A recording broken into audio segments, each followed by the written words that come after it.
Salinas Community Science Workshop, and my name is Salvador. And here we have one of our most successful kites. This comes from Mexico, at least from my knowledge, right? That's where I learned how to make it. And it's called a barrilet, or a barril type of kite. It's called a barril because it has like a barrel shape.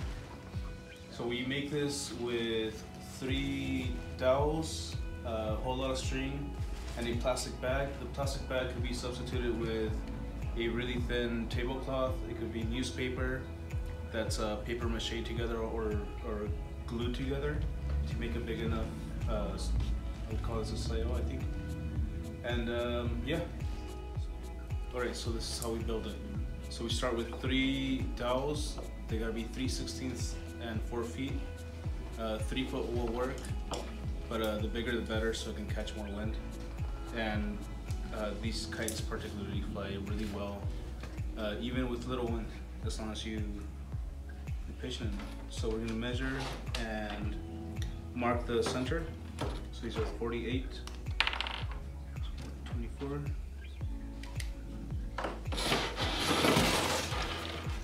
Just like that. So you bundle them all up, and you get your string. Same thing with the string. So we want this kite to be as light as possible. So you can use really thin string, as in, you can even use sewing string if it's nylon, or fishing string, fishing line, anything really light. So you tie a knot right here, holding them all together, and then you reinforce that knot with a second one. Right? And then you can start separating them. Just like that. Then you take the same string, wrap it a couple times. We'll make this center one the top and this bottom one the bottom. So you wrap the string all the way up a couple times. And then you tie a knot up here. So, right, the way you tie this knot is you grab it, go like that, put the knot over the end of the dowel, you tie it down, like that, just once, do it again twice, and then 3 times. And the whole kite's going to be built with this knot.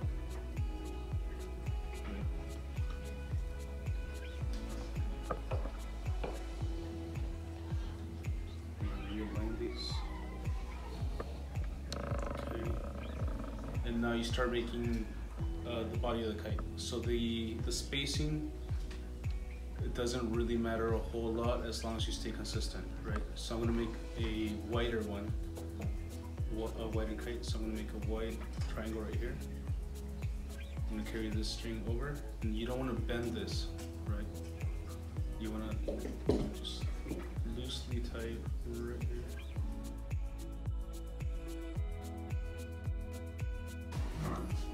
Alright, so when you're putting tension on these strings, it helps to do a loop, right? That'll hold the tension on this string right here.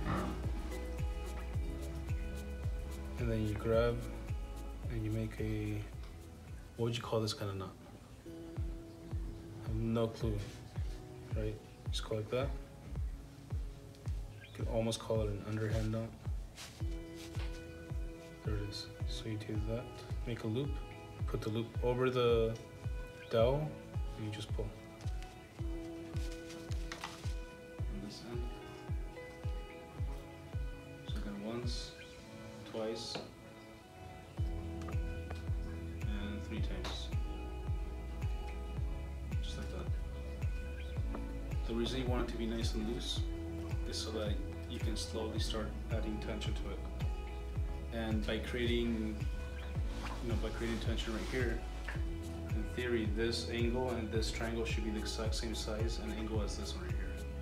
Same thing with this bottom one and this top one. Right. So let's go to this one.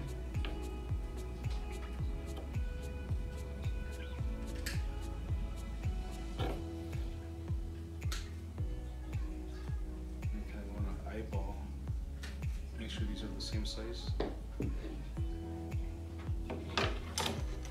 it.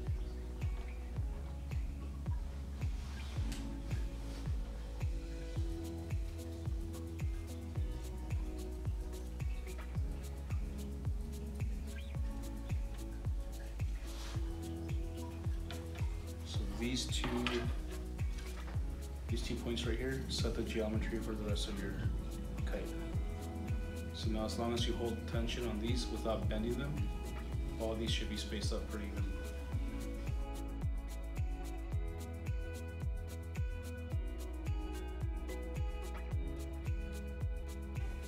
This is where you apply a little bit more tension. You make sure everything's aligned.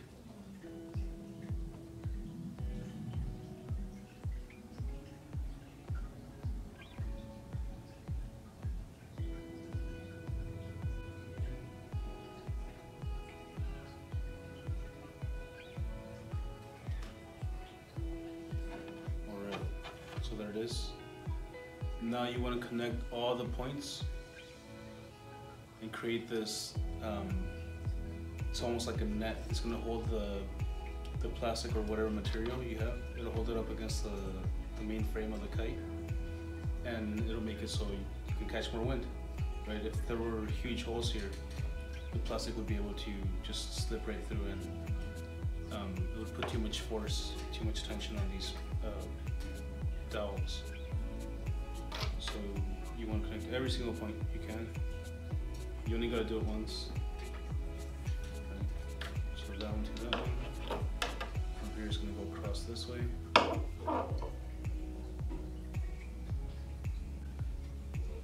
Just one knot should be enough.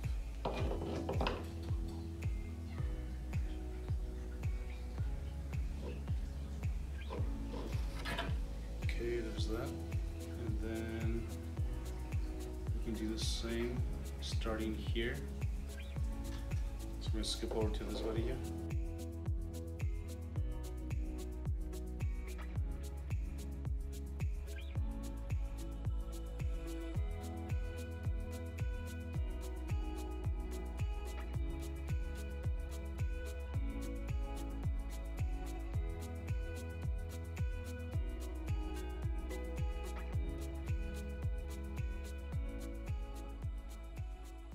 Right, now you have your frame finished. You want to keep the string here. And again, you want to find the side that you want to be the top and the bottom. If you have any loose strings, these are pretty taut. This one's a little loose. You can grab the string and give it one more knot up top. Just go around and it'll tighten it up. This one's pretty loose. But this one doesn't really matter. This is just a carry. You align your kite. And that's it. So now you grab your.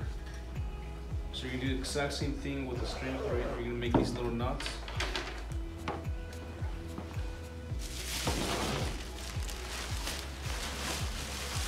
Alright. So once you have your frame done, just like that, you're gonna cut out a big piece of plastic or whatever you want to use, right? It's gonna cover. It's gotta be bigger than the kite. And the same way, the same little knot that we used on the ends of this to connect it, is the knot that we're gonna use for the string. Except this time, I mean, it's the same knot we're gonna use for the plastic. Except this time it's gonna be on the outside. All right, so we're gonna go around. Grabbing pinching the edge of the string, and we're going to wrap it and knot it up. Put a string going this way, all the way around. And that's going to be a support for the bottom. And then you also have your support that you already have there for the top. And that'll keep the plastic in place. Alright? So once you're done with that, you want to make a hole right in the middle of your kite. Right? So you make a hole right in the middle of the kite and you get a fresh string.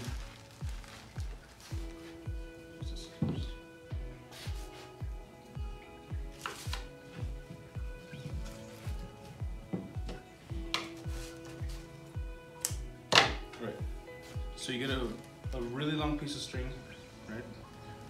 You tighten up, tight right in the center of the kite. You push it through that hole that you created.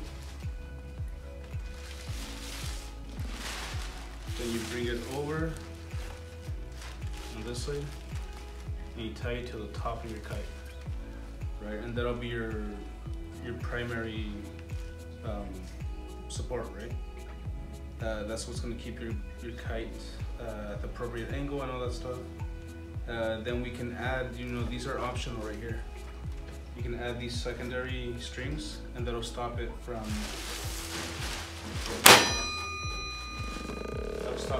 turning left or right, especially on really gusty winds. So let's imagine that it's flying, right? And there's a wind that comes and wants to take it this way. Well, there's tension right here. Right, that's going to prevent it from tipping that way, as long as you have tension on this string. Right? So if you want to do acrobats and do really fancy things, you only use the center ones, right? If you want a really stable kite, you add the secondary ones right here. And the angle, the angle depends on the wind, it depends on how heavy or big the kite is. But usually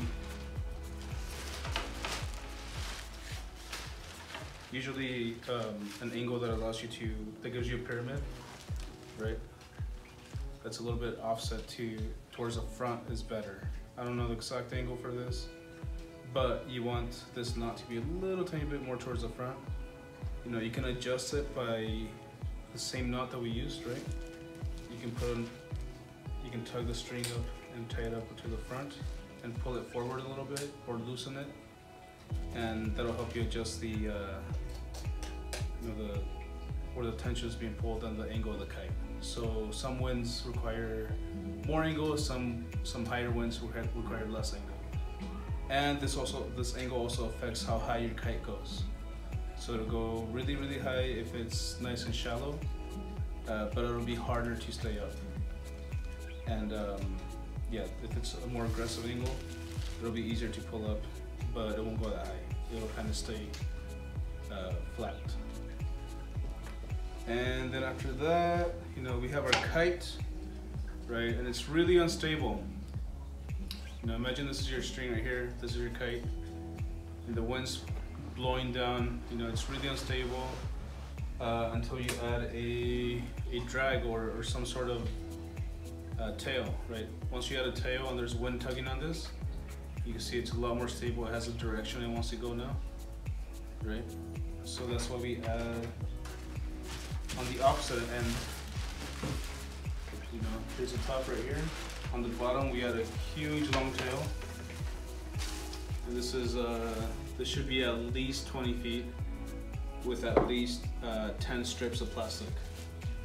And that should be enough to get you going. It might need more weight, right?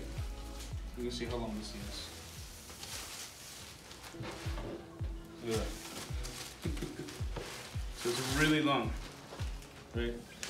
It might need more weight or more plastic on the end of it. You could just throw a cork, a nut, some washers on the end of the tail, and that'll help it stabilize just with the weight by itself. And that's it for the kite. When I was a kid, would use Coke bottles or soda bottles. That could be glass or plastic, and that's a way to maintain your string. So just a simple knot, whatever you want to do, around the neck of the bottle.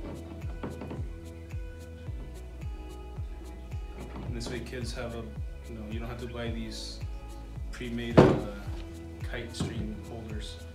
This way kids can just roll up their own string, fly it. It's actually really nice the way these deploy. And then you can just wind it back up really fast, right? And yeah, that's kind of it. If I wasn't clear enough, this is your pull string right here. This is where you hold it from. Right in the center of that little pyramid. So yeah.